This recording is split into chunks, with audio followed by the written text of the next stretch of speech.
Hello everyone, आज हम करेंगे section formula. Section formula coordinate geometry का एक पार्ट है जो कि हम पार्ट सेकंड में करते हैं। ठीक है, आज हम करेंगे सेक्शन फार्मूला। तो सेक्शन फार्मूला क्या होता है पता है? डिस्टेंस फार्मूला में आपको पता ही है, and root x two minus x one whole square plus y two minus y one का होल स्क्वायर। तो हम सेक्शन फार्मूला में हम समझेंगे जैसे कि दो पॉइंट है, एक ए है और एक बी है। ठीक है, ये दो पॉइंट है, इन दो पॉइंट में से हमें निकालना है ये बीड वाली पॉइंट, यानी ये दो पॉइंट के बीच में कौन सी पॉइंट है? सी पॉइंट है।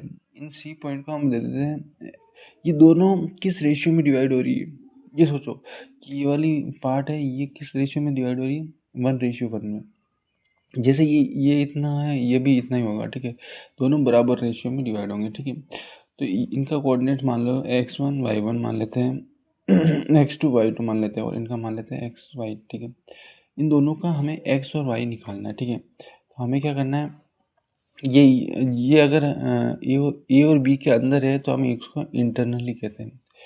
एक्सटर्नली मैं 11th क्लास में पढ़ाऊँगा, अभी इसकी ज़रूरत है नहीं। अब इंटरनली, इसको हम इंटरनली भी बोल सकते हैं सेक्शन फार्मूला में। ठीक है, इंटरनली डिवाइड हो रहा है तो एम रेशियो एन में डिवाइड हो रहा है। एम इधर मल्टीप्लाई होगा, एन इधर मल्टीप्लाई हो जाएगा। जैसे कि M x1 x2 plus N x1 divide by M plus N. ठीक है, ये हो गया हमारे पास एक्स कोऑर्डिनेट का। क्या होगा एक्स कोऑर्डिनेट? वाई कोऑर्डिनेट का क्या होगा?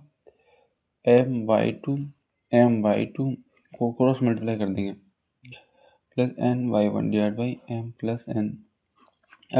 एक्सटर्नली में माइनस हो जाता है, देखिए एक्सटर्नली में ऐसा होता है mx2 minus N X one divide by M minus N.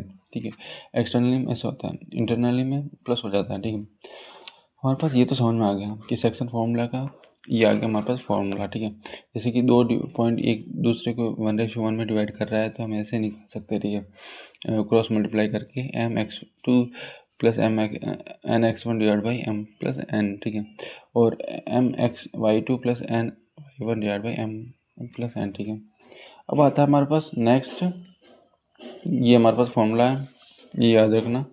अब आता है हमारे पास मिड पॉइंट। मिड पॉइंट कैसे निकालते हैं? मिड पॉइंट कैसे निकालेंगे? जैसे कि ये पॉइंट है, ये आपको दिख रहा है ए और बी, मान लेते हैं ये पी है।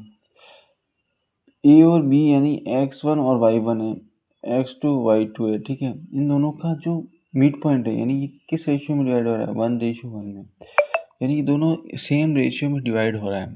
तो हम क्या करेंगे, इन दोनों को प्लस कर देंगे